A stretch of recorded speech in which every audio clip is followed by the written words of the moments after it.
Hey, ¿qué tal? Mi nombre es Jimmy Contreras. En esta oportunidad me encuentro realizando este video para explicar el proceso creativo de esta figura geométrica 3D, la cual es una fogata.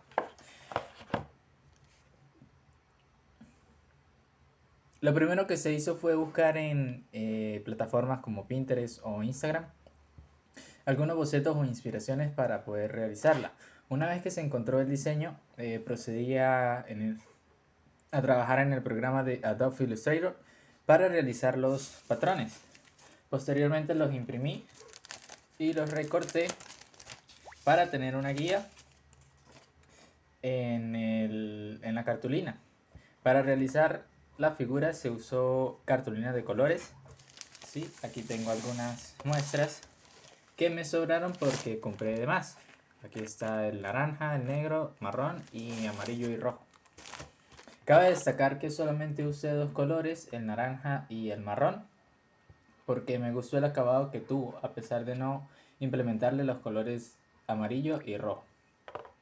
Posteriormente de tener los moldes se pasaron a la cartulina y se recortaron. Luego se fueron armando y pegando las distintas piezas. En total tuvo 26 piezas de distintas formas, entre ellos un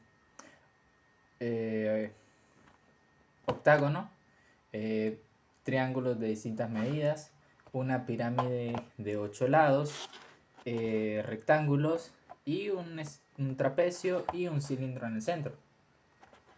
Una vez que estuvo todo junto, pues se fue pegando pieza por pieza y en la parte de la leña o el tronco tuve que reforzarlo con tirro, ya que por el largo y el tamaño de la figura esta quedaba indeleble.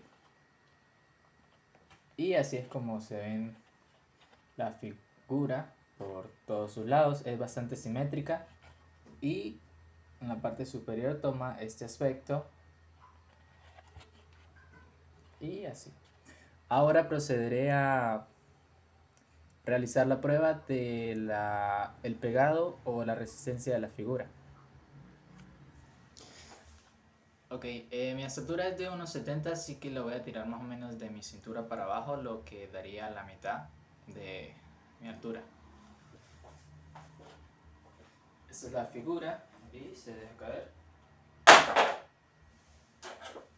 Sí, como ven, no pasa nada. Se deja caer de lado y sigue intacta. Sigue intacta. Como se puede apreciar, la figura no tuvo ningún daño ni modificación al ser lanzada tanto de manera de planta como de manera lateral, ¿sí? Todos sus lados están intactos, ¿sí? A pesar de ser cartón, no se deformó ni se desconfiguró la forma. Gracias.